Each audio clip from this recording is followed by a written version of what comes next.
오늘 제가 오전에 나와서 카페에다가 유대인 어머니의 기도라는 그런 기도문을 하나 올렸습니다.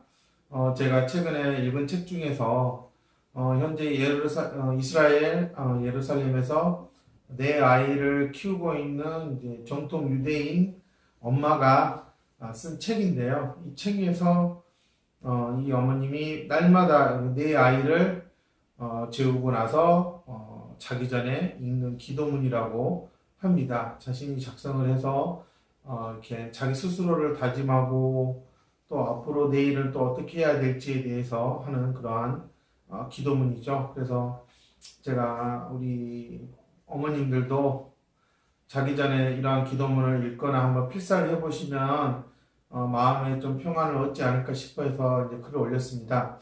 그 내용을 보시면 아이의 물음에 대답해주고 수많은 갈등을 해결해주며 율법대로 살아가도록 올바르게 지도할 수 있는 지혜를 주소서.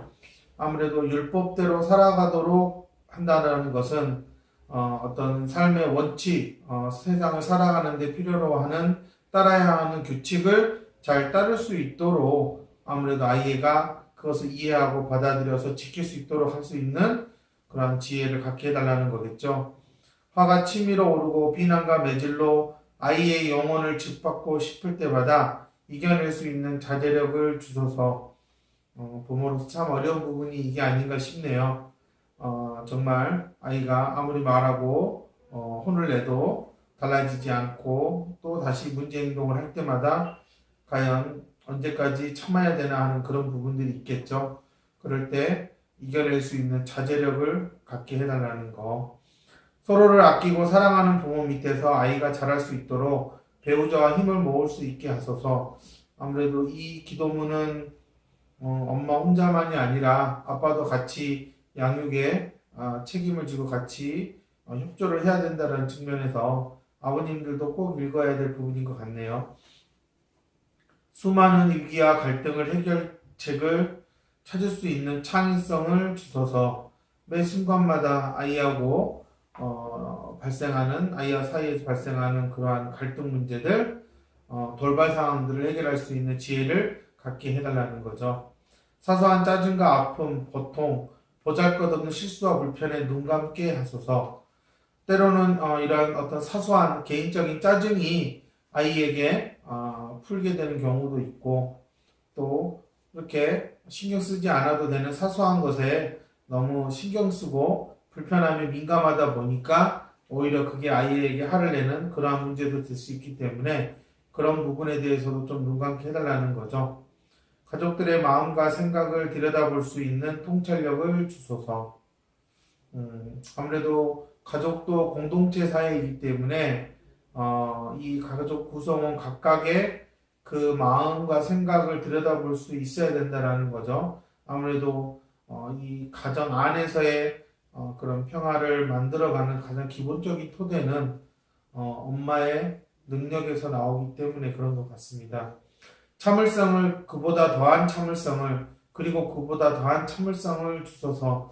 이거는 꼭 우리나라에 그 3번 참아야 된다. 참을림도 뭐 3개면 뭐 이런 말이 있듯이 이렇게 유대인 사이에서도 이 참을성은 상당히 중요하게 다루는 것 같습니다. 생각과 기분을 깊이 헤아리고 있음을 아이가 알도록 서로 공감하게 하소서. 아무래도 아이가 어리거나 그랬을 경우에는 아이가 엄마의 생각과 어떤 의도로 그런 말을 했는지를 이해하지 못할 수가 있기 때문에 사실상 그러한 아이가 아직 엄마의 깊은 마음까지도 헤아릴 수 없어서 아무래도 어떤 생각을 전달하고 설명해 주는데 참 애로사항이 많을 거예요. 그럴 때 아이가 빨리 엄마의 마음을 좀 헤아릴 수 있도록 공감할 수 있는 능력을 좀 갖게 해달라고 하는 기도문이죠. 아이의 안전과 안녕을 위해 단호하게 경계를 정하고 지켜낼 수 있는 용기를 주소서. 아무래도 이거는 이제 문제행동 수정에 있어서 아이에게 적당한 가이드라인을 제시할 수 있도록 해달라는 그런 다짐을 하는 거겠죠. 고통과 좌절의 순간에도 아이의 존재를 처음 깨달았을 때 느꼈던 한이야 아이가 첫 걸음마를 뗐을 때의 기쁨과 아이를 처음 품 안에 안았을 때의 희열을 결코 잊지 않게 하소서. 많은 부모님들이 이렇게 아이를 처음 만났을 때의 그 순간을 어느 순간 이제 잊어버리게 되고 아이가 지금 눈앞에서 보여주는 많은 문제 행동 때문에 괴로워하고 고통받을 때 그 처음 만났을 때의 그 순간 희열을 좀 잊지 않도록 그 처음에 어떤 그런 아이를 대했을 때의 그런 소중한 마음을 다시 떠올릴 수 있게 해달라는 거죠. 지치고 힘들 때에도 아이를 위해 움직일 수 있는 힘과 건강을 주소서.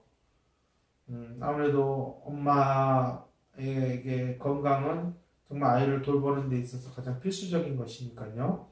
신념과 긍정의 힘으로 자신있게 삶을 대하는 기쁨과 웃음과 열정을 주소서. 신념, 확고한 신념을 가져야 된다고 제가 항상 얘기를 하고 있고요. 긍정의 힘, 엄마들 마음속에 있는 그런 부정적인 생각과 어떤 불안한 생각들, 결국 이런 것들이 삶에서 느낄 수 있는 기쁨과 웃음을 빼앗아 버리기 때문에 좀 더 긍정적인 힘으로 더욱더 성장해 나갈 수 있도록 하면 좋겠습니다. 모진 말과 조롱 비난으로 아이의 영혼을 파괴하지 않도록 침묵하게 하소서.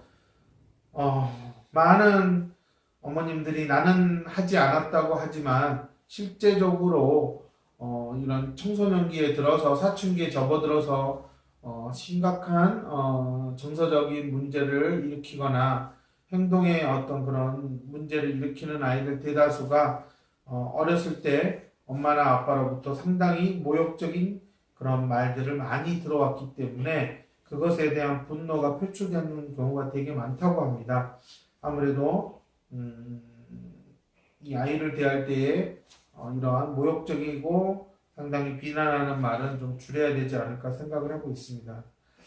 아이를 있는 그대로 받아들이는 포용력을 주소서. 제가 항상 부모님들에게 지금 있는 그대로의 모습에서 잘하는 것과 또 노력하고 있는 거, 아직은 힘들지만 못하고 있는 것들, 그런 것들을 좀 더 정확하게 좀 구별해서 각각의 상황에 맞게끔 반응을 좀 해줘야 된다라고 얘기를 해주고 있습니다.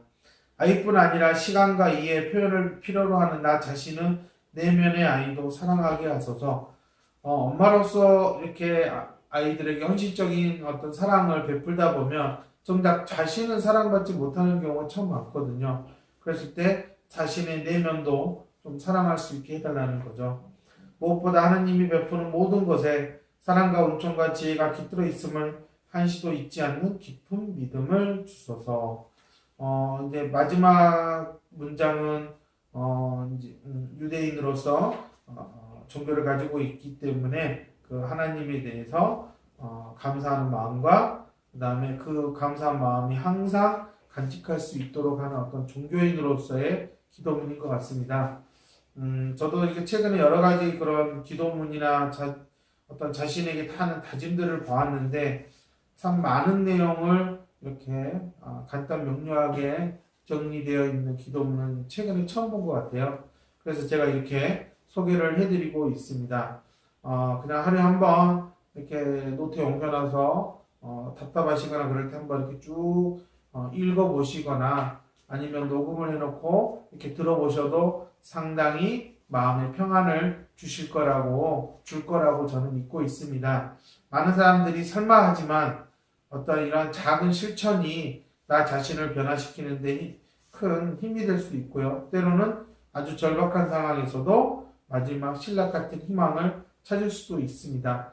그렇기 때문에 다른 기도문이 있으면 그걸 해도 좋겠지만 저는 참 아이를 키우는 엄마로서 상당히 모범이 되는 기도문인 것 같아서 제가 이렇게 카페에다 올리고 유튜브를 통해서도 소개를 해드리고 있습니다. 열심히 필사하시고 기도하시는 어머님에게는 정말 놀라운 변화가 일어날 거라고 저는 확신합니다. 필사와 그 다음에 암송 이거는 정말 나를 변화시키는 가장 기본적인 실천 중에 하나거든요. 많은 분들이 그런 것들을 하지 않고 있어서 말로만 되겠냐 하지만 정말 많은 사람들이 이렇게 기본적인 것을 지키면서 큰 변화의 주인공이 되고 있다라는 것을 알아주셨으면 하고요. 또 다음 방송으로 인사드리도록 하겠습니다. 감사합니다.